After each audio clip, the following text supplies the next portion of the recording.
Long ago, God sent his prophet Samuel to find the future king of the Israelites.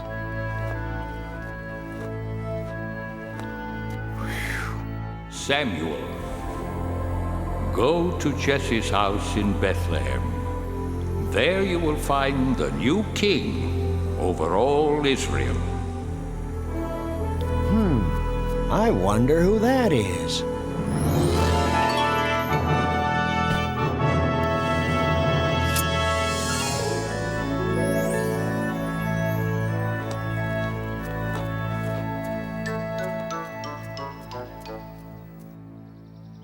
My sons, come into the house. There is a guest here to see you. Huh? Oh. David, you stay there and look after the sheep. We're going inside. Jesse, you say you have 8 sons? Yes, and they are such fine young men. Here they come. Oh!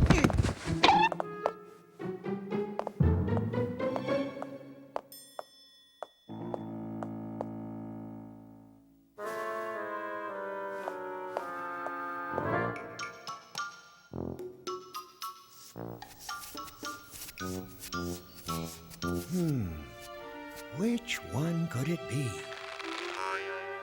Surely this must be God's chosen one. No, Samuel, you are thinking too much about what he looks like. You must look inside.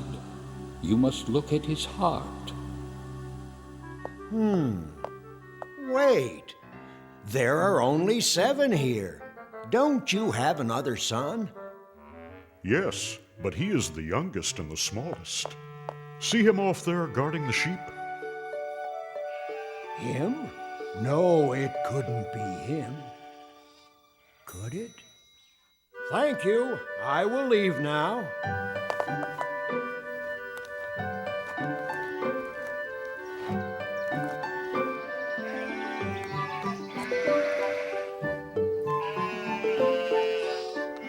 You must look at his heart. What's your name, son? David. God has told me that you will be the new king of Israel someday. God is my friend. He helps me save my sheep. Yes, and one day I hope you save us all. Goodbye, David. Goodbye, and God bless.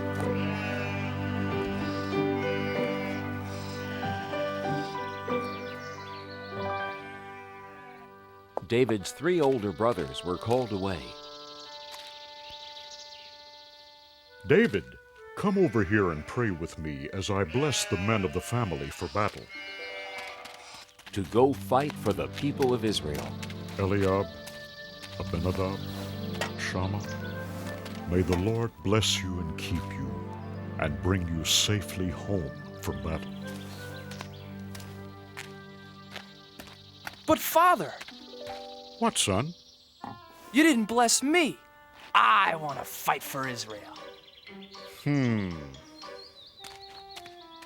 Don't worry about us, Father. We're old enough.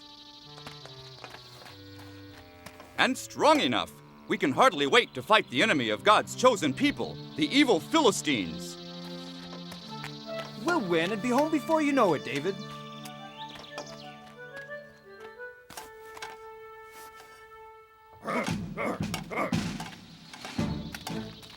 Hey, wait, everybody! Wait! Don't leave without me. Please, please let me go, Father. I want to fight for the people of Israel, too. What's so funny? I may be small, but I'm brave. Why, just the other day, I saved our whole flock of sheep from a huge, ferocious lion. I hit him with a stone from my sling, and knocked him clean out. Want to see how good I'm getting? Whoa! No, David, not now. First, I had to sock that lion right on his nose. bang! And then I shook that rascal by his whiskers. And then I pulled his jaws apart and rescued our little lamb. And then, I'm not afraid of those Philistines. Oh! So please, Father, please let me go fight too. Whoa! Guarding sheep isn't exactly the same as fighting the big bad Philistines, little David. Stay home, little brother. Father needs your help to watch over the sheep, and Father can watch over you. Grow up, little lamb. You may be brave enough to fight, but you're just too little.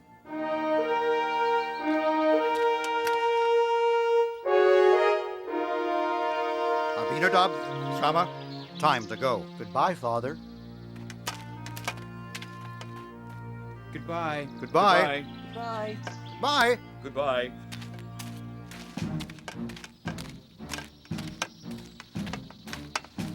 Someday I'll go to battle for the people of Israel, Father. Someday. Now the two great armies met for war in the middle of a vast valley.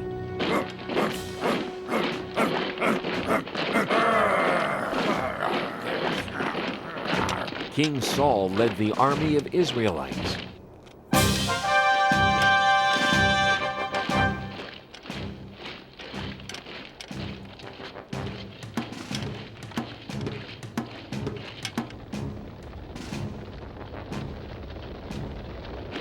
But the enemy, the Philistines, had a giant on their side.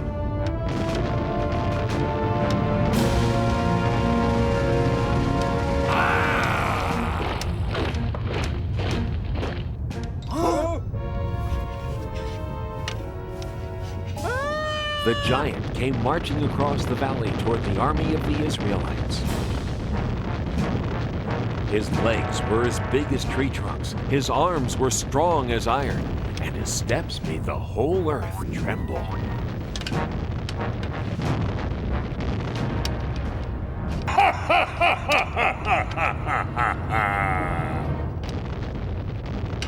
I am Goliath, the giant, and all of you are nothing but King Saul's little servants. Even if all of you fight me together, you can never beat me! So spare yourselves. I dare you, choose just one man brave enough to fight. Not me. Not me! Not me either.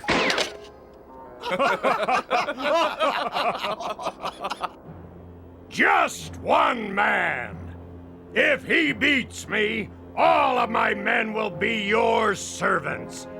But if I slay him, all of you shall be our servants forever. Now, who is brave enough to fight a giant? Just step forward.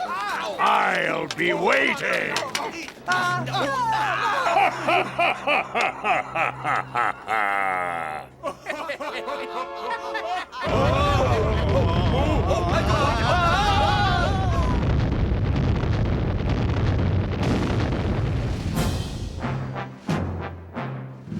Every morning and evening for 40 days, Goliath marched to the center of the valley and gave his great battle cry.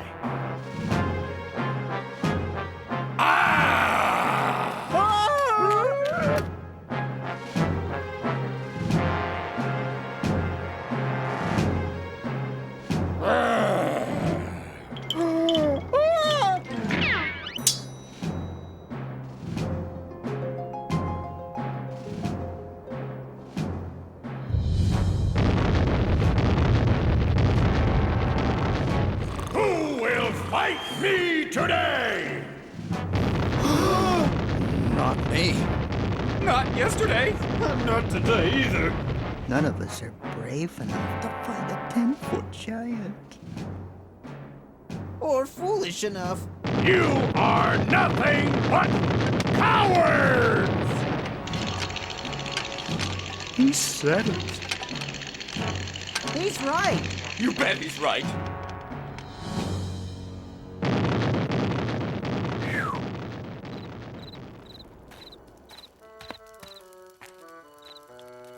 Well, what do my brothers think? Could I?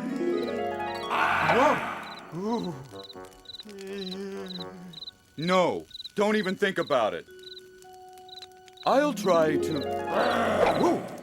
You're not risking your life for him. Maybe I'll... Neither are you, Eliab. It's not worth it. Not even to marry King Saul's daughter. Oh, but wouldn't it be great? Being rewarded with the princess's hand in marriage for beating the giant?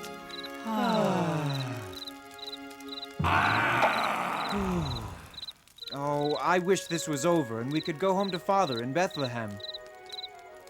The king will come up with a plan. You watch.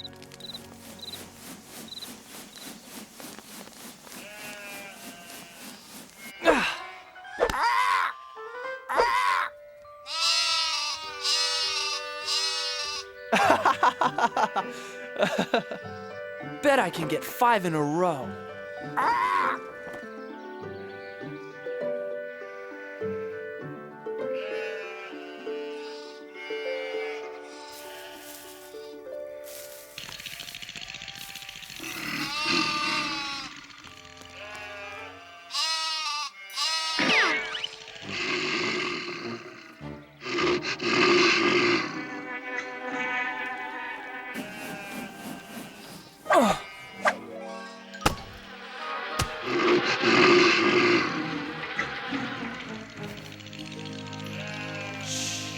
Now remember, never be afraid.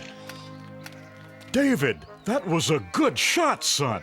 Did you see that, Father? Maybe now you let me go join the army and fight with King Saul and the Israelites. No, son, I told you before. They won't take you. You're too young to be a soldier. And you've got to get some more meat on those bones of yours. But Father, I'm strong and I can run like a deer. I said no, David. Now do as I ask and take this food to your brothers. Then hurry home to tell me how they are. Now be careful, son. I pray you will bring good news.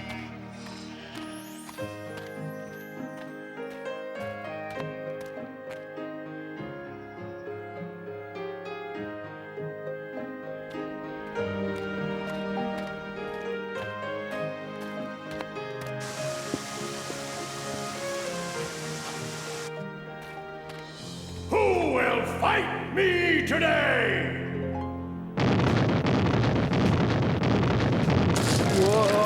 Whoa!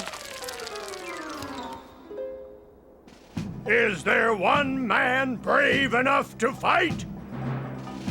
Are all the Israelites nothing but cowards?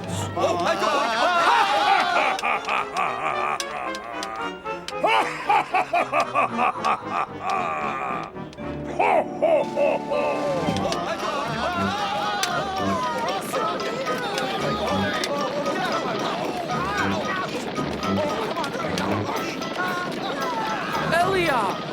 Abinadab! Shammah, what are you doing? Why are you running away? You'd better run yourself. If you know what's good for you. Watch out, boy! But who is that? It's Goliath, the giant. He's the champion for the Philistines against the people of Israel. But why won't anyone fight back? What do you mean? Look at him. He's too strong. He's over 10 feet tall. None of us could even lift his spear. But what about King Saul? King Saul will give a rich reward to the man who slays that giant. He'll even let him marry his own daughter. And none of you are brave enough to try? No, because none of us want to die for no reason.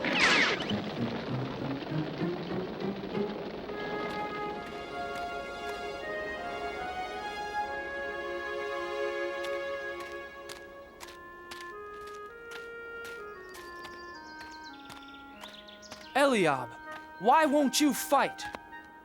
Abinadab, why are you afraid? Shammah, are you afraid of the giant too? All the soldiers are afraid, little David. Yes, little brother. Aren't you afraid too? You're too young to be here at all, David. Yes, little brother. Go home and take care of sheep where it's safe. No, I can't. Someone has to fight Goliath. But who? Everyone here is afraid. I'll fight the giant. I'm not afraid. You? Yes. God is stronger than Goliath. And God will help me. Go tell King Saul, I'm not afraid.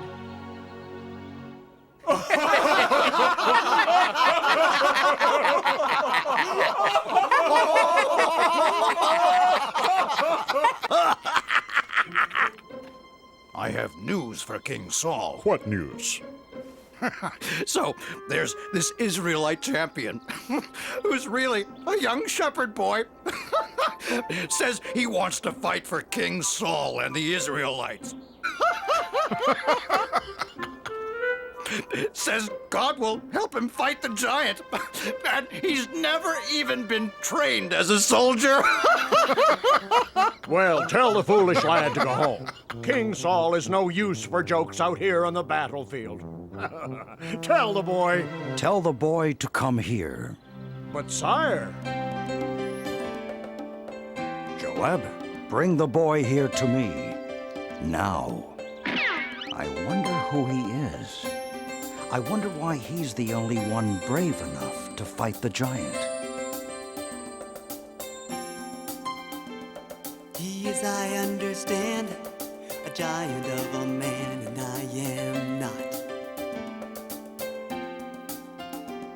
His spear appears to be the size of a small tree, and all I've got is a slingshot. This Philistine is large, but I know who's in charge. I have a giant of a God, you see, bigger than the trouble in front of me.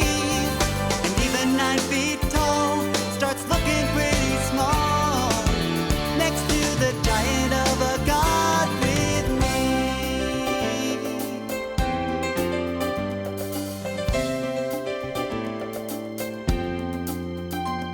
I fought the roaring lion, sent the wolves home crying every time. And with a little faith, I was not afraid. The fight was God's, not mine. This Philistine is large, but I know who's in charge. I have a giant of a God, you see, bigger than the trouble in front of me. Even 9 feet tall starts looking pretty small next to the giant of a God with me. I have a giant of a God, you see, bigger than the trouble in front of me. Even 9 feet tall starts looking pretty small next to the giant of a God with me. Next to the giant of a God with me. I have a giant of a God with me.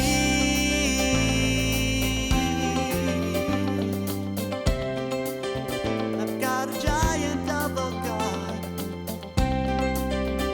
Giant, giant, giant of a God. Giant, giant. So that's the little hero? Looks like he couldn't fight a flea. Make way for the little giant killer. I don't see any giant killer. I don't see anyone. Neither do I. Silence! Make way for this boy. Huh? I said make way for the shepherd boy. The king wants to see him. Oh, yes. Yes. Certainly, Commander. Right away, sir.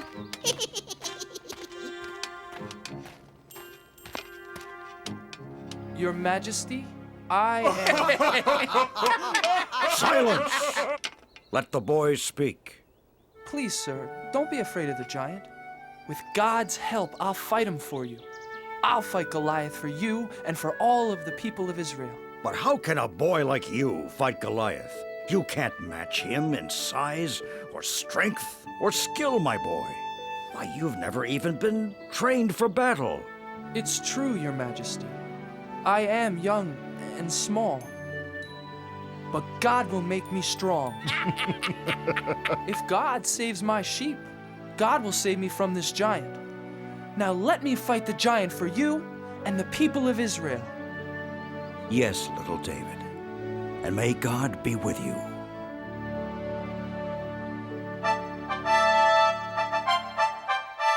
Joab, get my sword and shield. Get my armor. Put them on young David. Huh? Joab, I said dress the boy for battle. Huh? Yes. Yes, Your Majesty. Well, didn't you hear King Saul? Do as he says.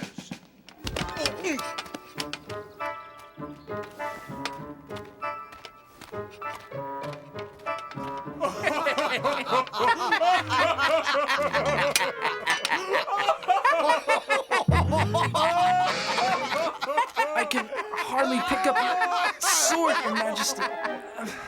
And your shield is much too heavy for me.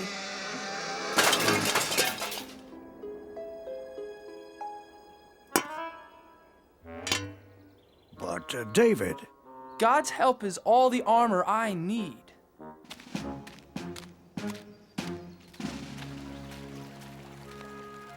Please help me, God.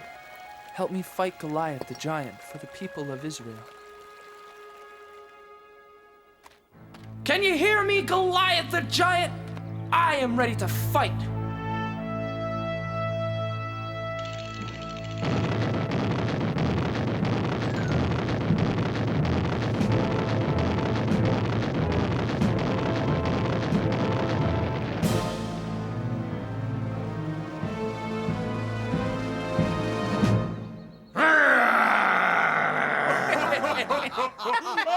Ha!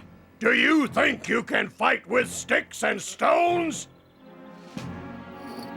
You'll be sorry! You fight me with your sharp sword and heavy spear, Goliath, but I fight you in the name of God.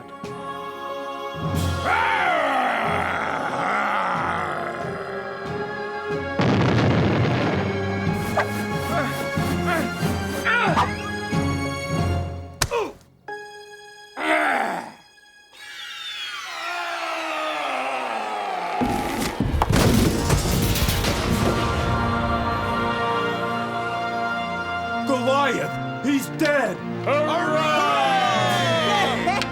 Run! Run for your lives! Look at those cowards run! Yes! After them! Come back here! And the Israelites chased the Philistines away. The boy killed the giant! Goliath is dead! Where is the boy? Joab, bring him here to me. Little brother! It is you! Our brave baby brother David. Bring the boy here to King Saul. Thank you, my son. Thank God, Your Majesty. And that is how little David beat Goliath the giant with the help of God. This was only one of the many great adventures God had planned for David. David the shepherd boy grew up to become a great king who served God. Throughout David's long and adventurous life, he always remembered the comforting words of God.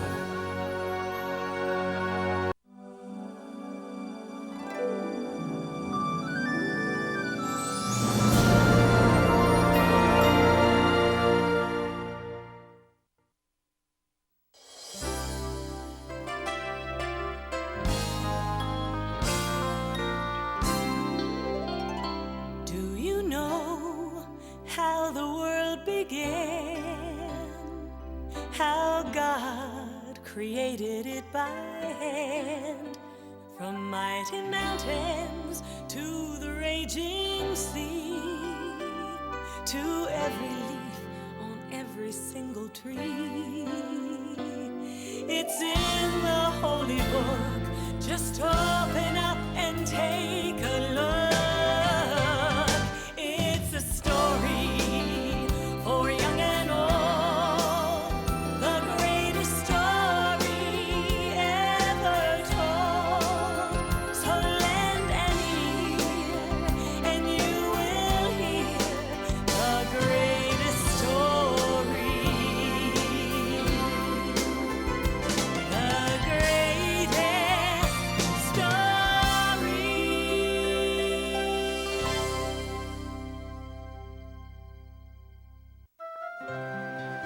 A long time ago, Jesus traveled the land teaching people how to be good to each other and to love God. Many people listened and learned from his stories, but some didn't understand and had questions.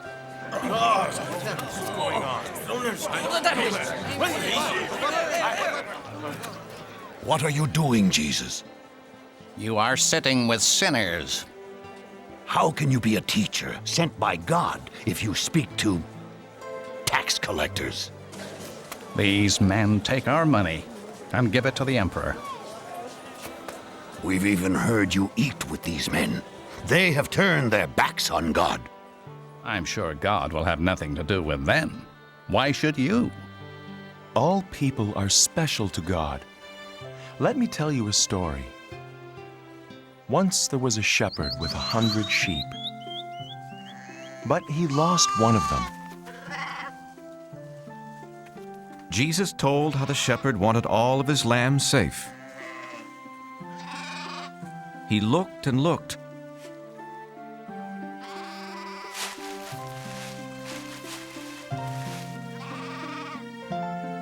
until one day,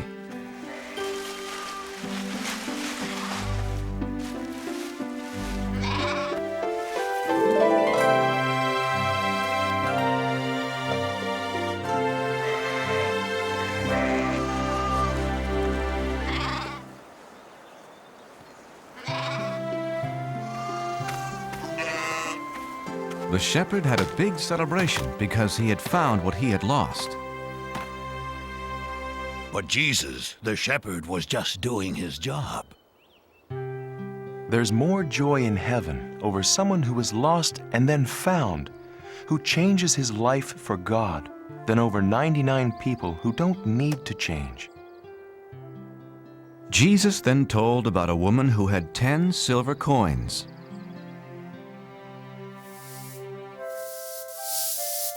But she lost one of them. When the woman discovered she had lost the one coin, she was very upset.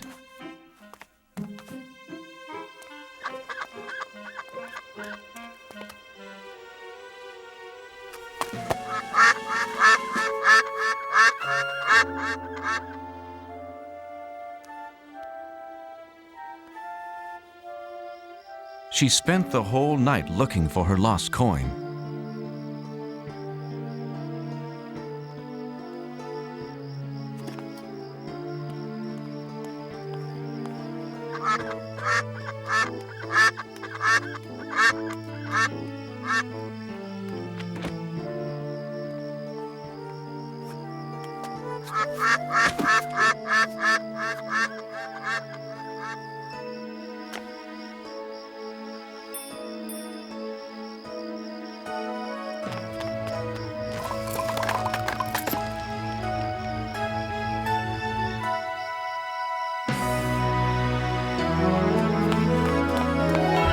She told her friends and they celebrated. Because she had found what she had lost. That's the way God feels about people. In heaven, the angels sing whenever a person says he or she believes in God and wants to live a better life. But Jesus, in your stories, the shepherd and the poor woman lost valuable things. And all sinners, especially tax collectors, are worthless, bad people. There's another story.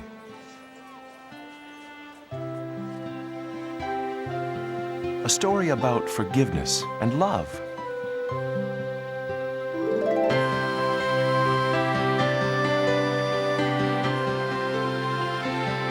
There was once a man who was both a wealthy farmer and a loving father.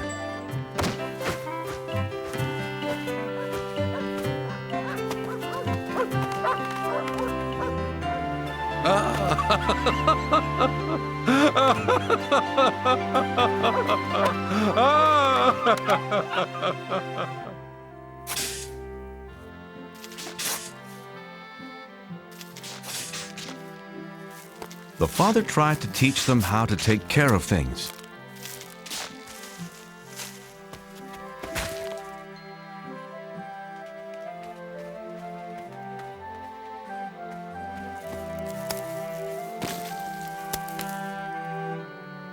Thank you, Reuben, but where is your...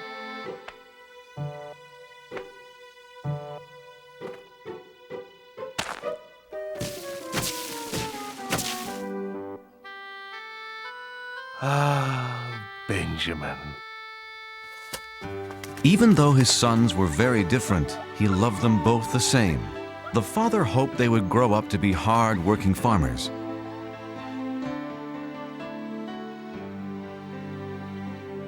But as the younger son grew up, he dreamed of distant places. He didn't want to stay on his father's farm.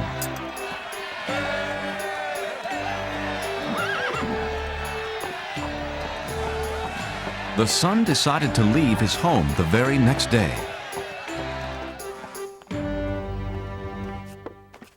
Father! I had a wonderful dream last night.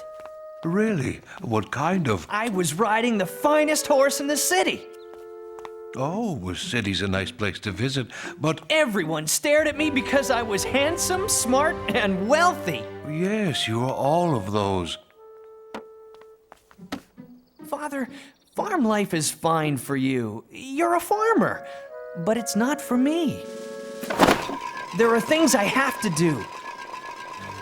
Places I have to see. You're leaving home? Yes, you have always promised my brother and me an inheritance, money for us. But it's for your future. Oh, please, Father, I want my money now. I must see the world, starting today. But the father did not want his son to leave. He would miss him a great deal.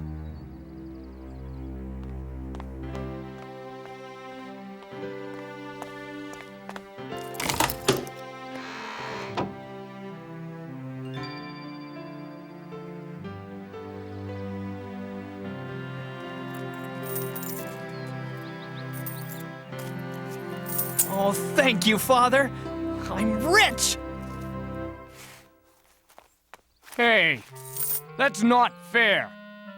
Benjamin can't take his money and leave like this. If that's what he wants, he can do it. Don't worry about the farm, Father. Reuben will be here. But I care about you. I'll miss you, my son. I'll be all right.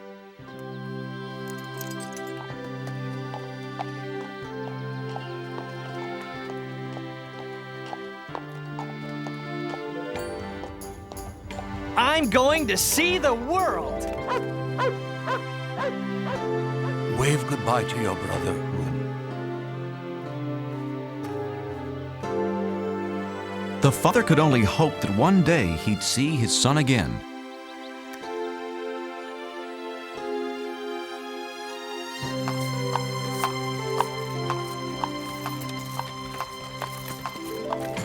No more dirty hands, no more backaches, and no more work.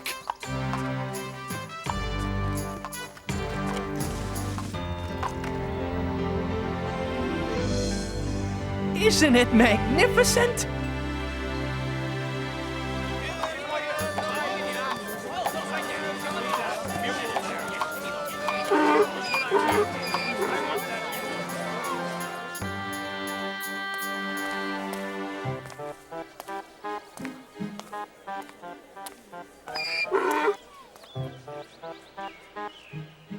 It was the son's first time out in the world, and he wanted to buy everything he saw.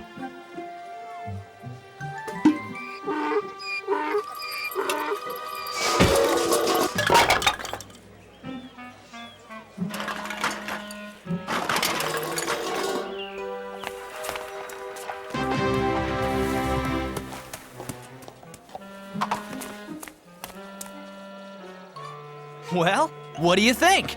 Now all I need is to be seen riding a magnificent horse.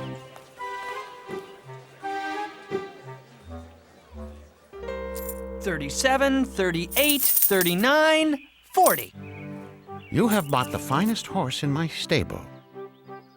Well, I deserve the best, you know. Do you want that mule anymore? Nah, he reminds me of my father's farm.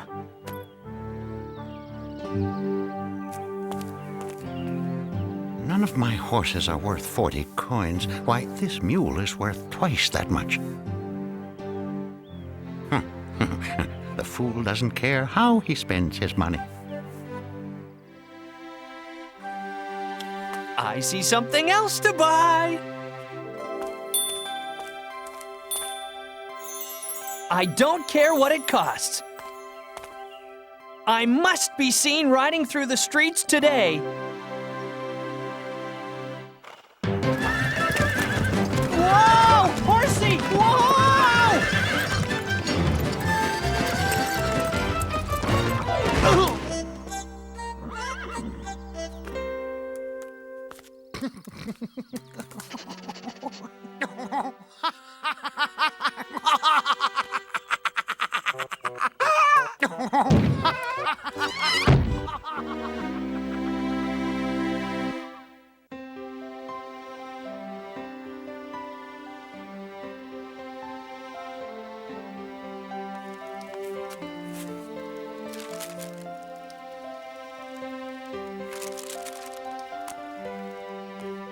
Father, I've listed all of our animals.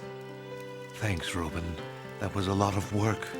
I was just thinking about your brother. I'm sure you miss him as much as I do.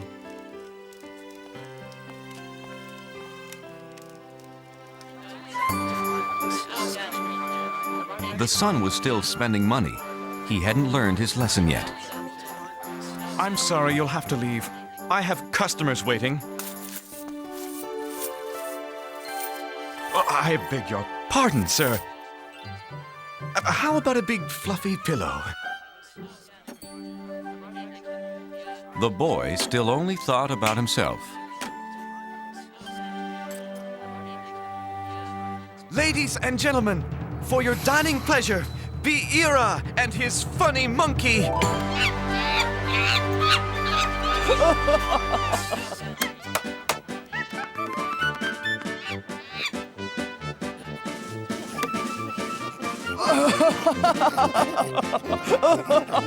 I must have that monkey.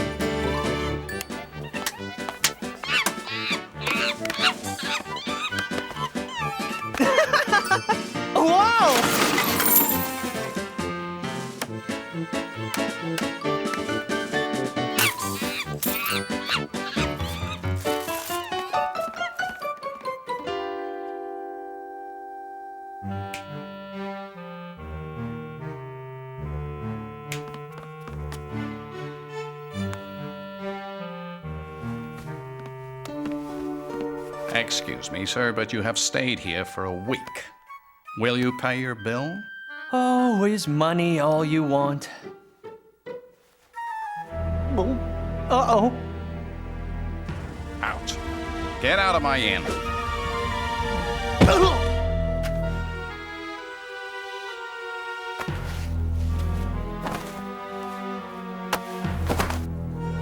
This will pay for your bills. Benjamin was now alone and very hungry. What am I going to do? For the first time in his life, the son had to beg for food.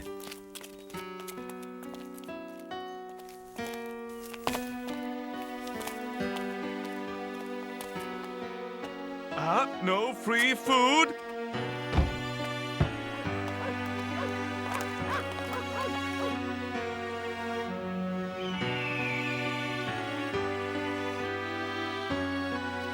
The boy was so hungry, he needed to find work, any work. But the only job he could find was the worst possible.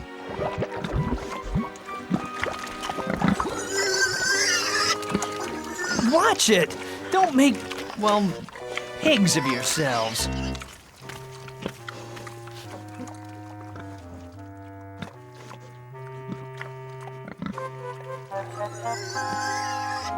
Oh, I'm so hungry.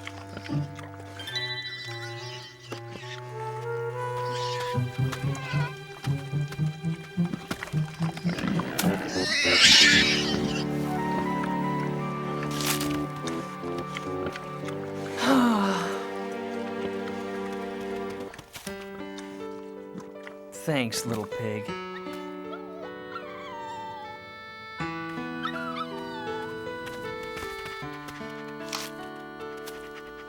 I've been acting so foolishly.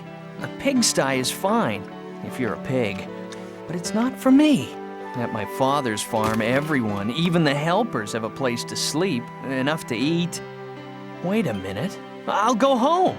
Well, Father won't want me back as a son. Not after the way I treated him. But anything's better than this mess. Hey, he might give me a job on his farm. I'm never gonna snap my fingers like that ever again. So the son decided to go home, and he hoped that his father would not send him away.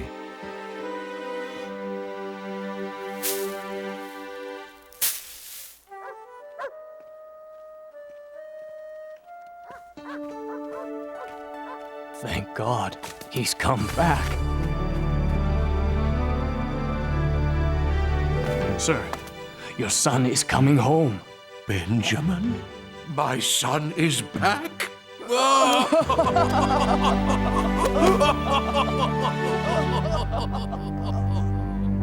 My brother is back.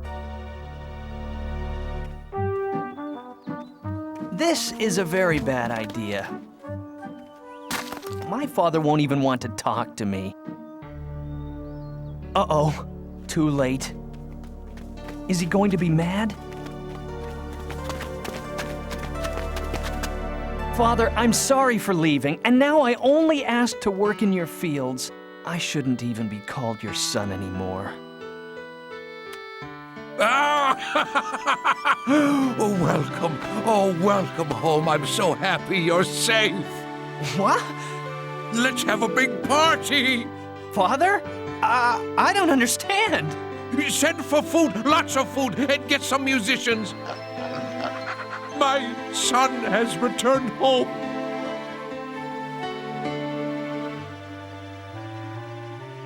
But the older son was jealous of his brother.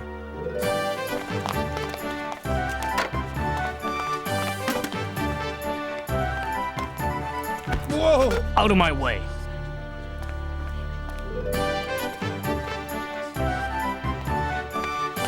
Tell me, is the banner hanging straight? No, it's all wrong. Everything's wrong. The father welcomed his lost son back home.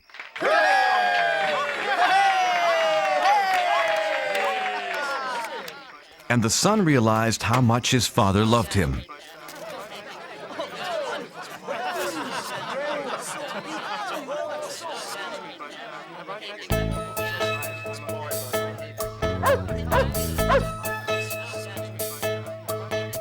Spent my money, lost my way, left my house when I had it made. Just a slave to a broken heart till I found my father's open arms. Feels so good to be home again. No more roaming the world like the wind. I won't go back to where I've been. Feels so good to be home again. Feels so good to be home again. My boy is back, yes, it's true. Set the table, prepare the food. Watch me dance, bless this day. So good to know he's home to stay. My lost son is home again. No more roaming the world like the wind. I don't care where he's been. My lost son is here again. My lost son is home again. I never thought my father would welcome back a boy like me. Now I can hardly believe the celebration feast. My lost son is home again. No more roaming the world like the wind. I don't care where he's been. My lost son is home again. Feels so good to be home again. No more roaming the world like the wind. I won't go back to where I've been. Feels so good to be home again. My lost son is home again.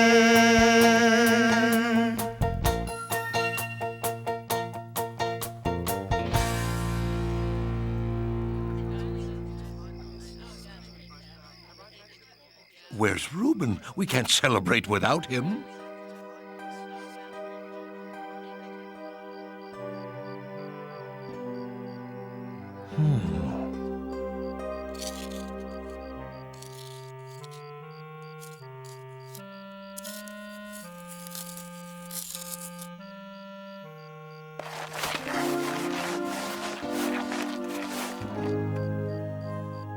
You're missing Benjamin's party. I won't go. It's not fair. Father, I stayed with you and helped you with the farm, but you never gave me a party. But as soon as my lazy brother wanders back home, he gets a feast. My son, anytime you want a party, you'll get it. Huh? I love you with all my heart, but today is something special. Your brother has returned. Like the tree we planted when you both were little. In the winter, it's empty and you might think it's dead, but in the spring, it comes back to life. I'm happy because I thought my son was dead, but he's alive, and now he's safe here with us. Come, celebrate with me.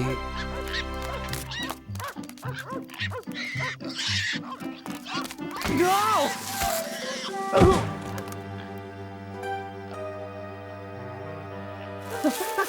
Help! Reuben! I've been a thoughtless brother. Can you ever forgive me? Welcome home, brother.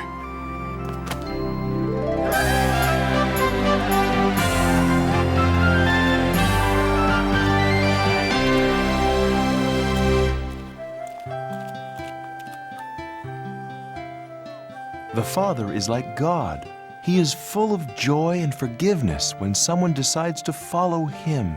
No matter what we have done, who we are, God will always love us. Bah! We are not convinced. God even forgives the Pharisees.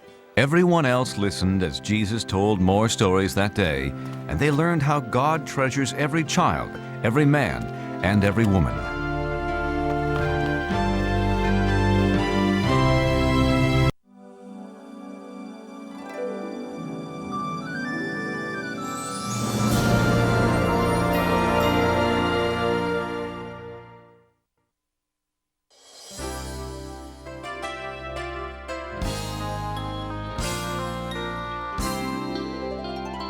Do you know how the world began?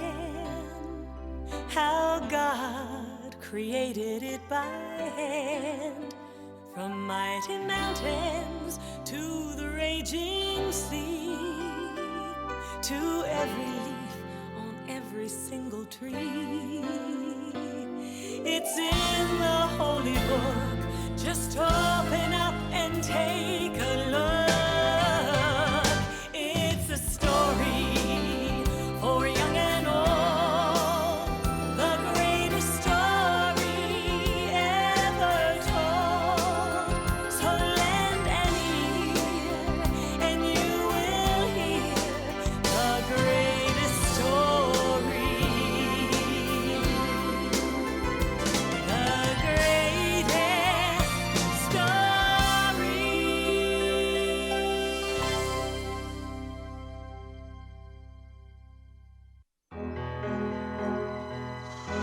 Once there was a man named Jacob who lived in the land of Canaan with his 12 sons. The oldest was Reuben, then Simeon, Levi, Judah, Issachar, Zebulun, Gad, Asher, Dan, and Naphtali.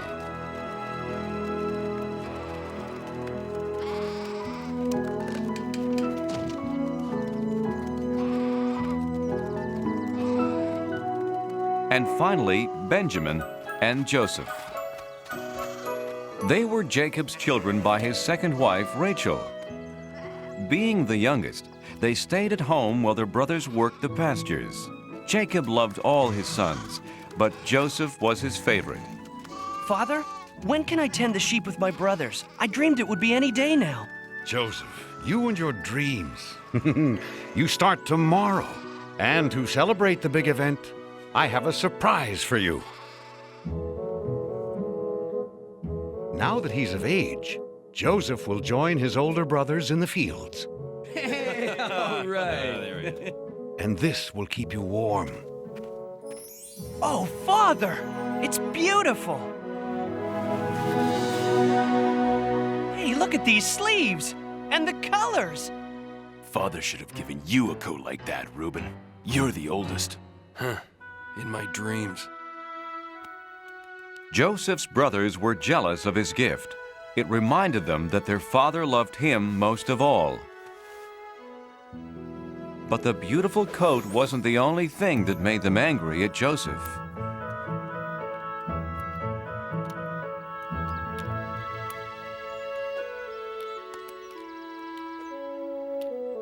Judah, Asher, Simeon. The other night I had a wonderful dream. We were all in a field binding bundles of grain. And my bundle stood upright while yours gathered around mine and bowed down. Bowed down? To you? Huh? Father may worship you, but we don't. Hey, it was just a dream, Simeon. I'm going to bed.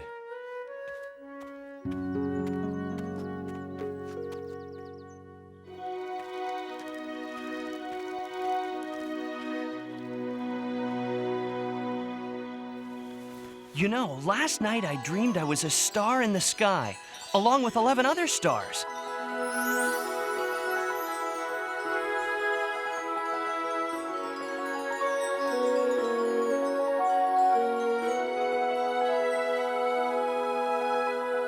The sun and the moon were there too.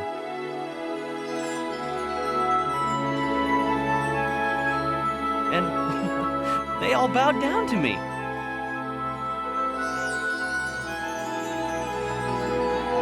"11 stars? You mean 11 brothers. And we're supposed to bow to you? Who do you think you are? A king?" If we're the stars, who are the moon and sun? His mother and I. Joseph, you don't think your family should actually worship you? Father, it was just a... Get to sleep. You and your brothers leave early in the morning. If you sleep late, they won't wait for you. Father's got that right. And I don't want to hear anything more about dreams.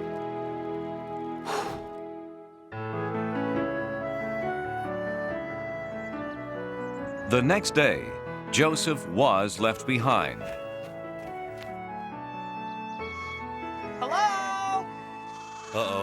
The dreamers found us. Get ready to bow, my brothers. Look at him, strut around like a peacock in his new coat. Sometimes I wish we could get rid of him. No, you don't. But I do. If he mentions one more dream. Simeon, he's our brother. We couldn't hurt him. But you've given me an idea. What were you trying to do? Lose me? Joseph began to tell his brothers how smart he had been to find them, but they weren't listening. They had other plans. Hey, careful with the coat! Reuben, Judah, no! We'll keep him down there until we figure out what to do next. Reuben planned to free Joseph when no one was looking and send him scurrying home. Oh, no!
Reuben and Naphtali rounded up the flock while the others ate their supper.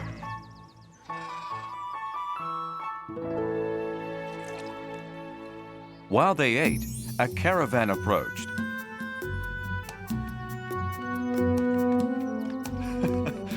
Wouldn't it be funny if we sold Joseph to those merchants? Yeah. Why not? We'd finally be rid of the pest and have money from the sale. Everyone agreed to the terrible plan. And Joseph was sold for 20 pieces of silver.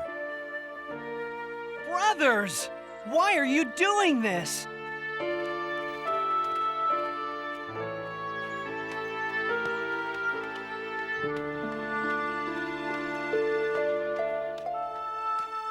God, whatever happens to me, I still have my faith in you.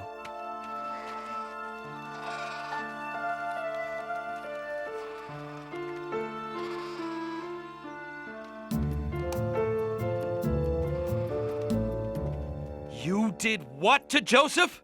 Calm down, Reuben. I'll calm down when you figure out what we're going to tell Father. We have figured it out. We ripped Joseph's coat. We'll just make up some story. We looked everywhere for him, but only found his coat. Oh, Joseph, what has happened to you? My son. The brothers lied, and Jacob believed them. Joseph was taken to Egypt and accused of a crime. He hadn't done anything wrong, but he was thrown into the Pharaoh's prison anyway. Even in prison, Joseph trusted in God. God, I didn't do anything bad, but I'm in here for some reason. I know in my heart that it's all part of your plan. Joseph was right, and part of God's plan was to bless him with a special gift, the ability to understand other people's dreams. Oh, what a terrible night. If I only knew what my dream meant. My dream was 4 times as confusing as yours. I can tell you what it means. You understand my dreams? Ha! Not I. Only God can explain them. I believe you. Tell me about my dream. I was Pharaoh's cupbearer until I displeased him. In my dream, I saw a grapevine. On the vine were 3 branches with grapes. I squeezed them into Pharaoh's cup and put the cup in Pharaoh's hand. The 3 vines mean that in 3 days, Pharaoh will set you free, and you'll be his cupbearer again. Thank you, Joseph. No, thank God, my friend. And when you're free, please tell Pharaoh about me.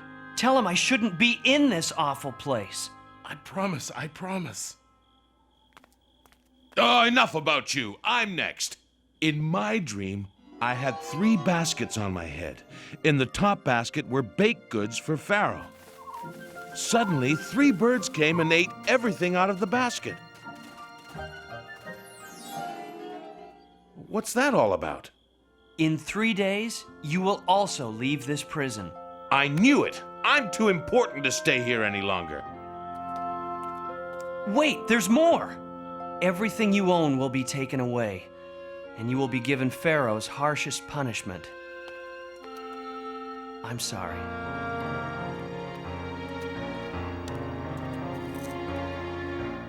Everything Joseph said came true, but the cupbearer forgot to tell Pharaoh about him. Joseph stayed in prison for 2 long years. Then one day,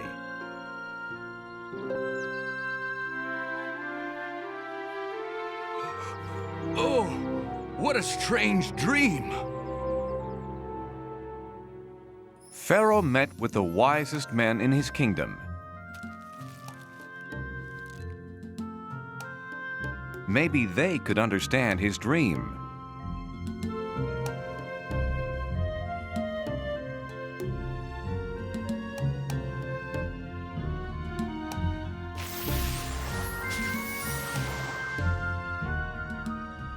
But not one of them had an answer.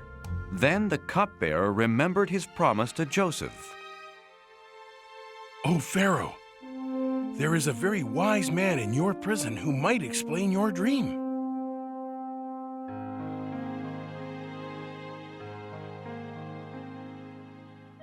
Joseph, I dreamed that I was standing on the banks of the Nile when 7 fat cows came out of the water. Then 7 skinny cows came out of the river. And suddenly, the skinny cows ate the fat cows.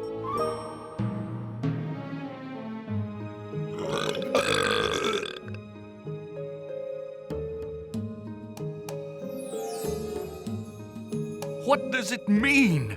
My God is telling you what he plans to do. The 7 fat cows mean that there will be 7 years with plenty of crops and food for everyone. But the 7 skinny cows mean that after that, for 7 years, no crops will grow and your people will have no food. This is horrible, terrible. No, Pharaoh. God has sent you this message so that you can prepare.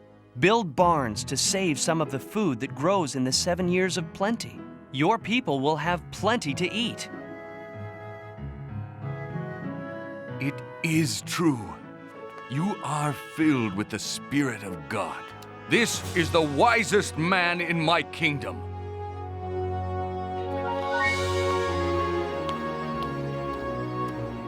We'll build these barns and save our food. And there is only one man who I trust to do such an important job. This man, Joseph.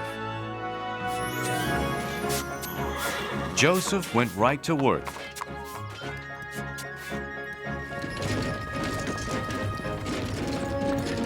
And soon the barns were bursting with grain and filled with cattle. But Joseph's greatest achievement was that the people loved him.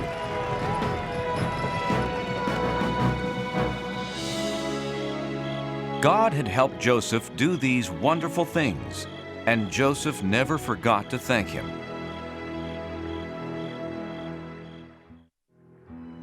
Seven years later, the terrible drought that Joseph had warned about arrived. No crops grew anywhere, not even in Joseph's old home, Canaan. We're out of food, Father. There's a wise leader in Egypt who has stored food for 7 years. He's selling it to anyone who needs it. Then we'll go meet with him and buy his grain. Not Benjamin. I want him safe here with me.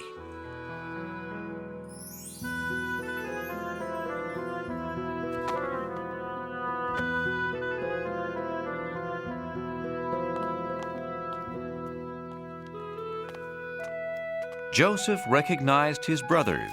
Bless you, great one.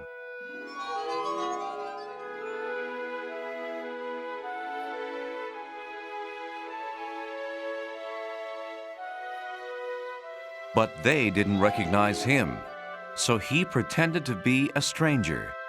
Where are you from? Canaan, great one, seeking food for our family. You're spies! No, we're brothers, from a family of 12. Please believe me.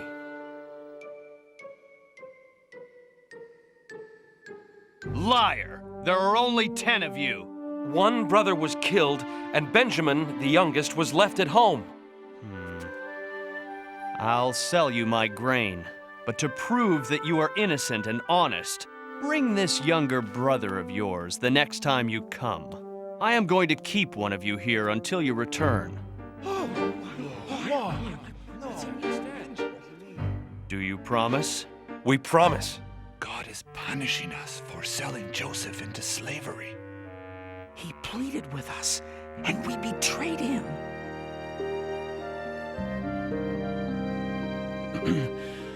I have no more time for you.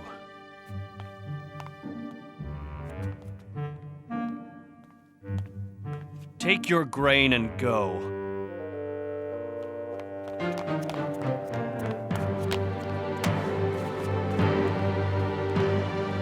And remember your promise.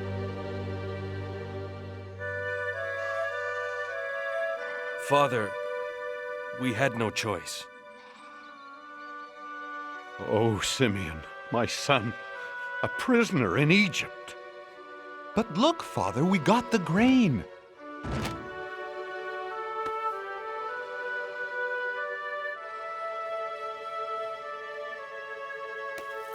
Hey, my money's here in the sack.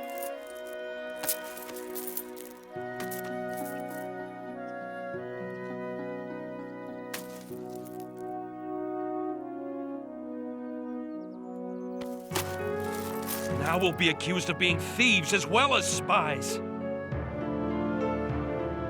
Jacob didn't want to lose another son to Egypt, so the family tried to save their food.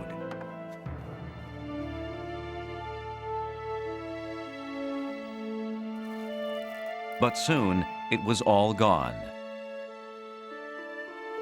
We're leaving for Egypt. And we must take Benjamin. No, he'll wind up in prison like Simeon. We promised, Father. If Benjamin doesn't come, Simeon will stay in prison. And the Egyptian ruler won't sell us his grain. Benjamin will come home unharmed. I promise. If he doesn't, Judah, I'll die of sadness. Is your father well? Yes, sir. Good. God has blessed you.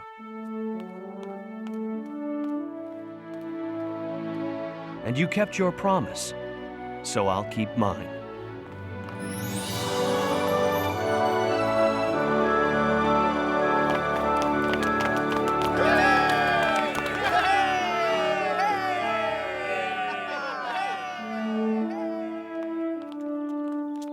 Then the brothers left, but Joseph had told his servant to secretly place his silver cup in one of their sacks.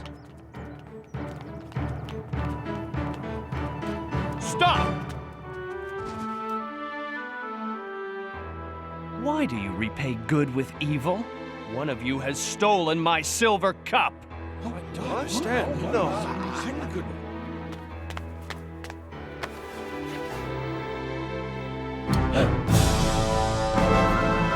Thief! For this crime, you will remain here in Egypt as my slave. Please, if Benjamin doesn't return home with us, our father will die of grief. He stays. No! No! Take me instead. No, me. Please, Great One. When you threw me down that well, you meant it to be a bad thing. But in the end, God has turned it into something good. I came to Egypt and helped keep a nation from starving. It's me, Benjamin. Joseph! It's true, I'm Joseph. Oh, can't you tell it's me? Look closer and you'll see the eyes of your lost brother. I am so glad to have my family gathered here. It's so good to know you're near again. It's really me, even I can hardly believe you are standing here after all these years. It was God's plan for me to be just who I am. It's true, you see, it's really me.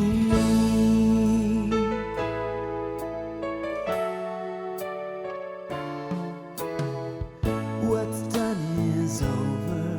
Oh, brothers, dry your tears. It was God who sent me here, and my heart holds no anger.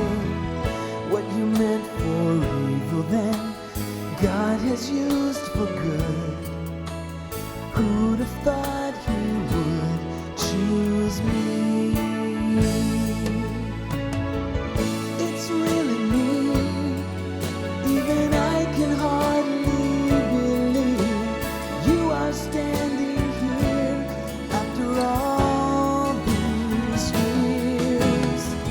It was God's plan for me to be just who I am. It's true, you see, it's really me. It's really me. It's really me.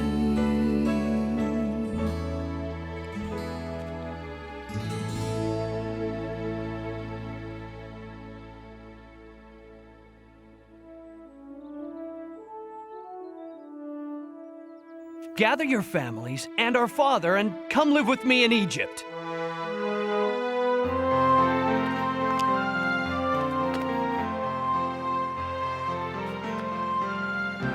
Joseph, God be praised. You're alive and well.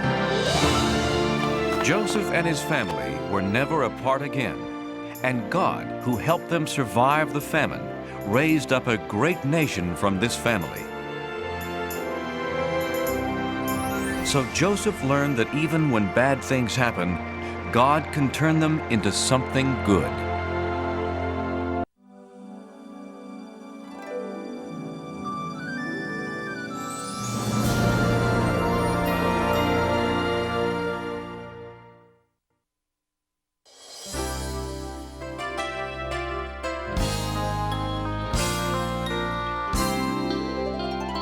Do you know how the world began? How God created it by hand? From mighty mountains to the raging sea, to every leaf on every single tree. It's in the holy book. Just open up and take a look. It's a story for young and old, the greatest story ever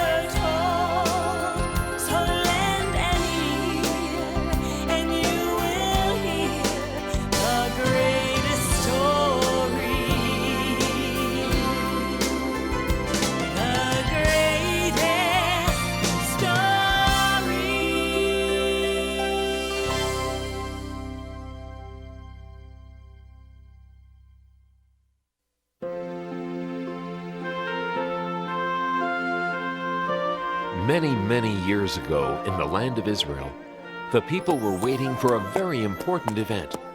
Left, right, left, right, left, right, left. They'd heard the old story that one day God was going to send them a new king, a king who would protect them, bring them peace, and give the people more freedom.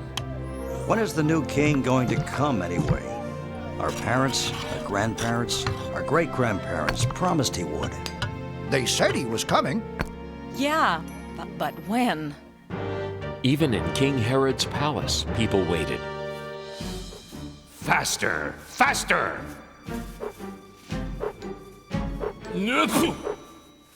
When will that new and better king get here? What was that? Nothing. No talking aloud. You will eat only bread and water for the next 30 days. No, 50 days. Oh. Old stale bread. And only 4 drops of water.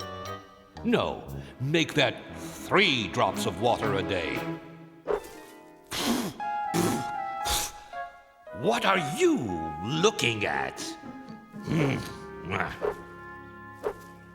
Then, one day, in the town of Nazareth, a young woman named Mary had a most amazing visitor, an angel. Who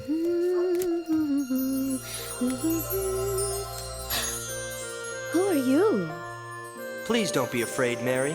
I am the angel Gabriel. I've come to bring good news. News? For me?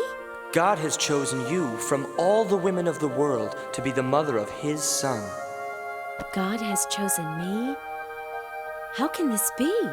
Everything is possible with God. You will have a son.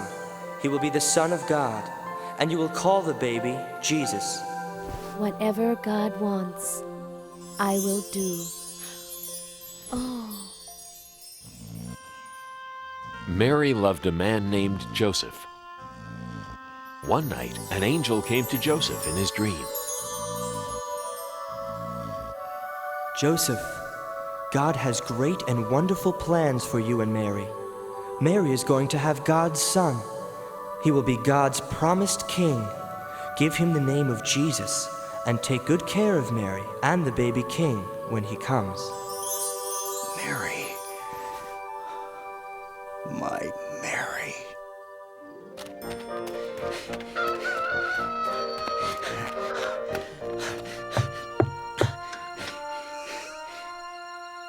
God sent an angel to tell me about the child. I love you, Mary. I love you too, Joseph. Soon after, Mary and Joseph were married. It was right about at this time that Augustus Caesar, the emperor of the whole Roman Empire, wanted to count the people who lived under his rule. 25, 26, 27. There are 692 people from the town of Hebron, and 839 from the town of Jericho. Add it to the list. 28, 29, 30. I'm getting tired. Send servants out to count all the people in my land.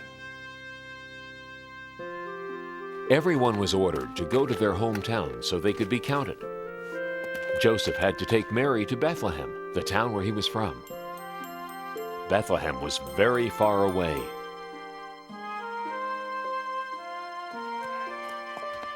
Excuse me, shepherd. Do you know how far Bethlehem is? It's a long trip. 70 miles from here. Don't worry, Mary. I won't. I feel very safe with you, Joseph. For you see, Mary was expecting the new baby to arrive soon. Thank you, shepherd. God be with you. And with you too. By day, they traveled many miles.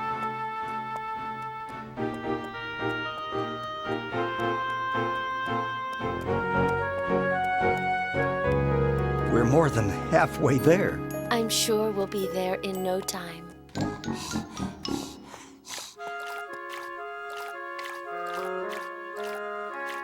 Here, Mary. It's nice and cool. Thanks. I'm so thirsty.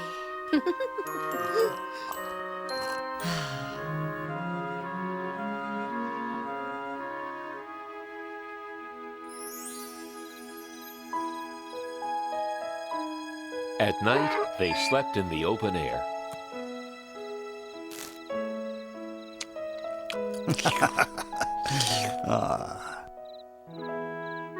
The next afternoon, they saw a sign. Bethlehem was only 3 miles away. We're almost there. Soon we'll be in a comfortable room at the inn. There were many travelers in Bethlehem that night. Where can I get a good meal? Where's the inn? Where's a good place to stay? Good evening, kind man. Can you tell us how to get to the inn? Of course. Why not take the shortcut? Just go around this corner, then up the steep hill. You'll pass the granary, then go right, then left, then 2 rights, then your second left, then let's see. Right, left, and you're there. Thank you. You're welcome. Huh?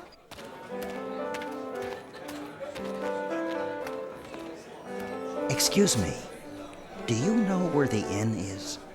Sure, it's right at the end of this street. It is? That's wonderful. Thank you, little girl. You're welcome. God be with you. And with you too. It was closer than we thought.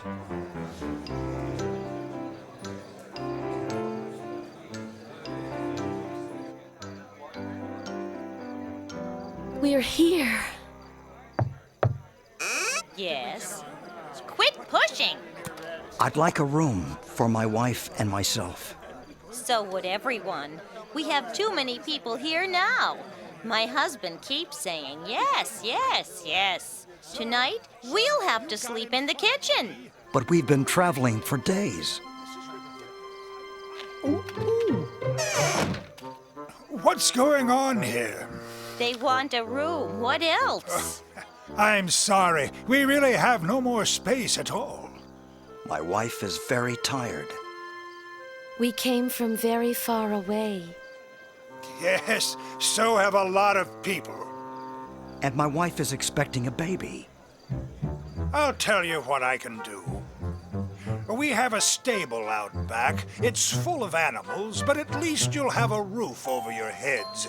It'll be warmer and safer than sleeping out in the open. Thank you. You're very kind. Come, I'll show you. You have some important company. I hope you'll be comfortable here. It's the best I can do. Thank you. We're very grateful. Let's try and make the best of it.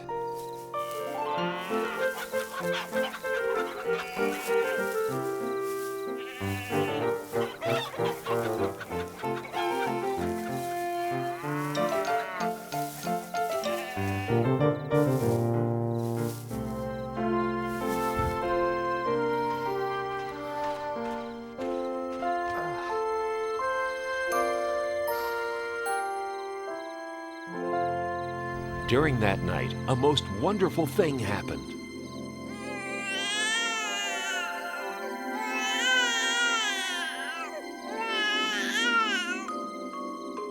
The baby was born, God's little son. We'll call the baby Jesus.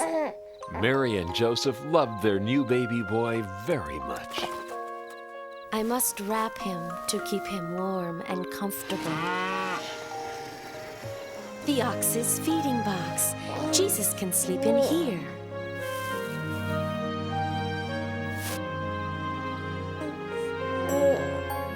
And so the baby Jesus lay in a manger, surrounded by the warmth of love and the protection of God, who was now ready to let all of heaven spread the news of the baby's birth. That night, just outside the town of Bethlehem, shepherds were watching their sheep.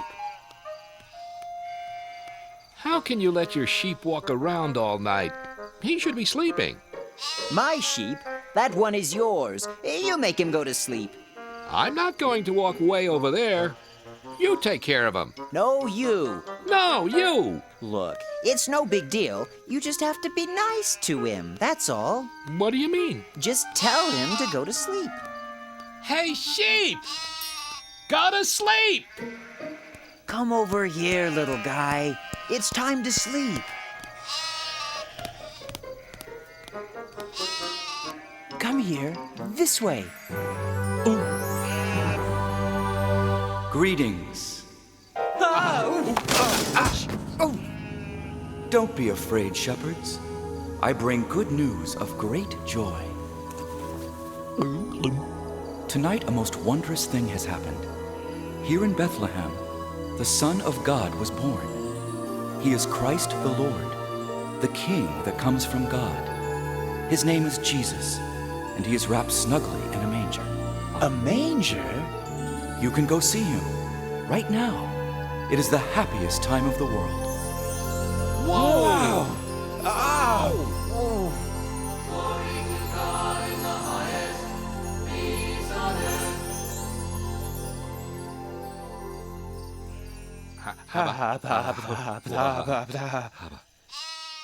A king in a manger? Right here in Bethlehem? I always thought he'd be in a palace.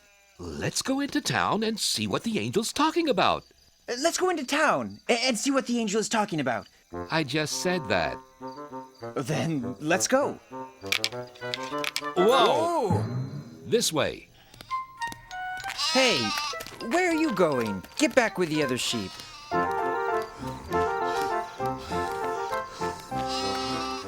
Didn't I tell you to go back?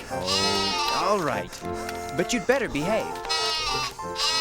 Sheep. The angel was right. Look. He's really there. Hello there. What brings you here? We came to see the baby sent from God. We know about him because an angel came and told us. Then many angels came and sang about God's glory and peace on earth. The angel said he'd be wrapped snugly and lying in a manger. Just like this. It's true. What the angel said is true. The Son of God, the King, in a manger. Mary's heart filled with wonder as the shepherds told their story. She knew that her newborn child was the Son of God. Meanwhile, in the far distant lands of the East, wise men who study the stars saw something new in the sky.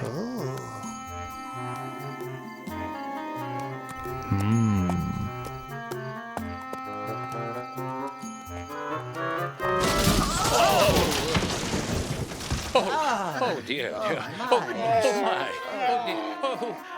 I beg your pardon. Not at all. It was entirely my fault. No, it was me, really. I wasn't looking where I was going.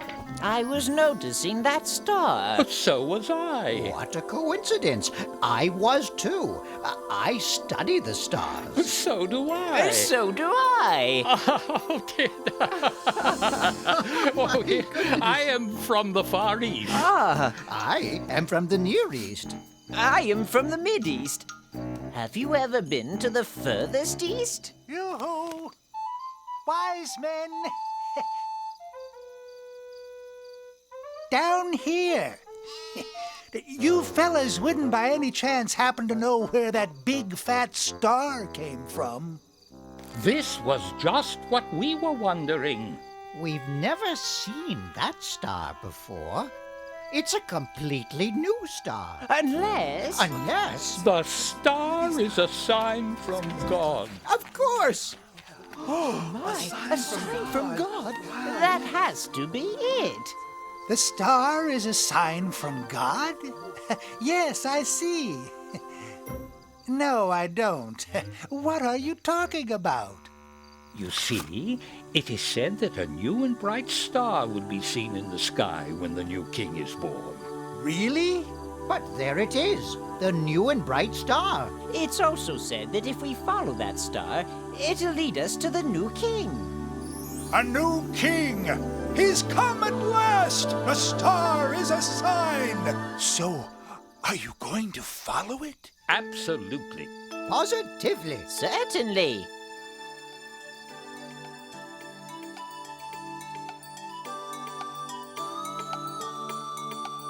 We're gonna follow that star as long as it takes, no matter how far, guiding us on to the child, the chosen one. Starlight, star bright, glimmer of hope, glorious sight. Shine on into the night. Lead us to our dream, the newborn King. Oh yeah.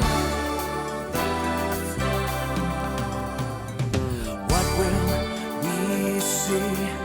A palace of gold, royalty.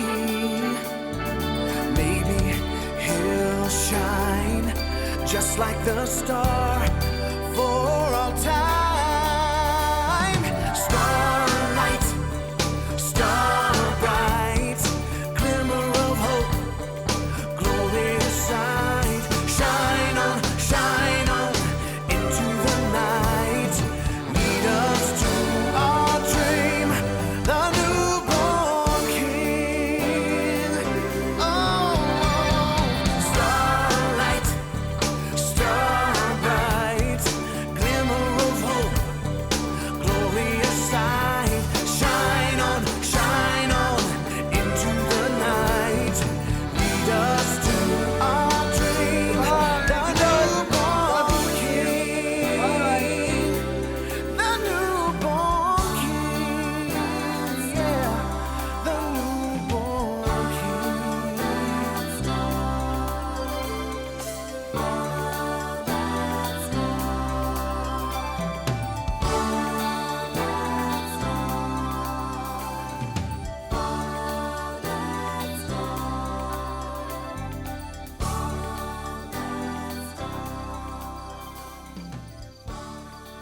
Go west, wise men, and bring us the news. So the wise men traveled far from the east. They kept following the star, never taking their eyes off it, not knowing where it would lead them.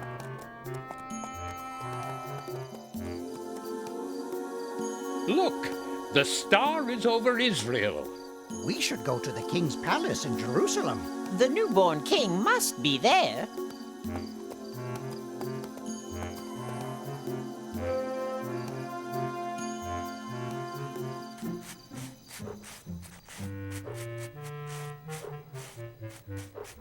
Please forgive me, Your Majesty. I am so sorry to wake you, but the most unusual thing has happened. Tell me what it is already. And it better be good, or I'll have you locked up. Yes, of course, Your Majesty. It's just that there are wise men visiting from the east. Yes, and? Well, they say they have come to see the king. So, send them in. They say they've come to see the newborn king. What are they talking about? Do they think I was born yesterday? Perhaps they were thinking there was another king. Another king? Absurd. Ridiculous. How can there be another king? And if there is someone pretending to be a king, I want to know where he is. He'll be sorry, I'll tell you that. Yes, Your Majesty, of course, Your Majesty. But what shall I tell the wise men from the east? Tell them to get lost. No. On second thought, get my advisors. And hurry. Advisors! Advisors! Get in here. Yes, Your Majesty? What do you know about this newborn king? Oh, has he been born? Has who been born? The king. I am the king. We mean the other one. What other one? The one you speak of. The one I speak of? I don't know anything about any king except that everyone else seems to know about him. Why wasn't I told? Nobody tells me a thing. But we didn't know he was born yet. Who? The newborn king. Okay, if you're so smart, just where is this newborn king? The old stories say he will be born in Bethlehem. The stories say that, do they? That'll be all. Send these wise men in at once. Who told you to stop? Keep those fans going. And the rest of you, get back to work. Your Majesty, I present the wise men from the east. King Herod, we have come to meet the newborn king. And where did you hear of this king? We saw the star that God put in the sky. A star? From God? A beautiful star. A bright star. A sign from God.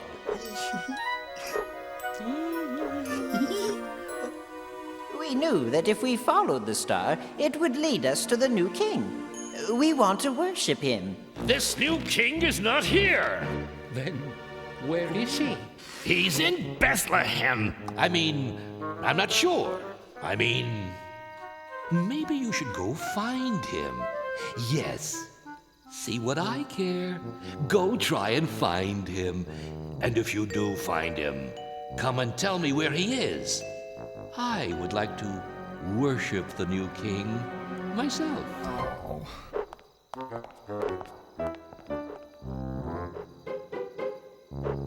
Enough of that.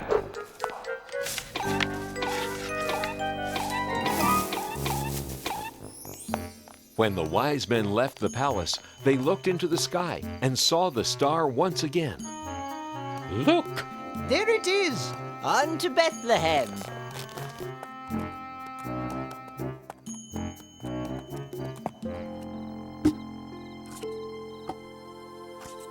The wise men followed the star right into Bethlehem. Up this way! Come on, everyone! Come see the newborn king!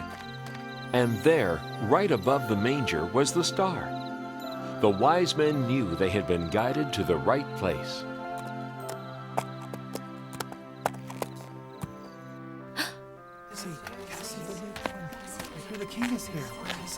We've traveled from distant lands to celebrate the newborn king. May we come in?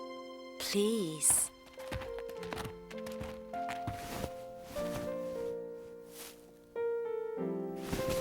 We knew the baby was born because of the star. We followed it all the way here. We have brought gifts. The wise men gave Jesus gold and sweet-smelling perfume and incense. Thank you. Thank you for letting us worship the king. We thank God for his great wisdom. He has sent us his son. Praise be to God! Hooray for the new king! Praise be to God! Hooray for the new king!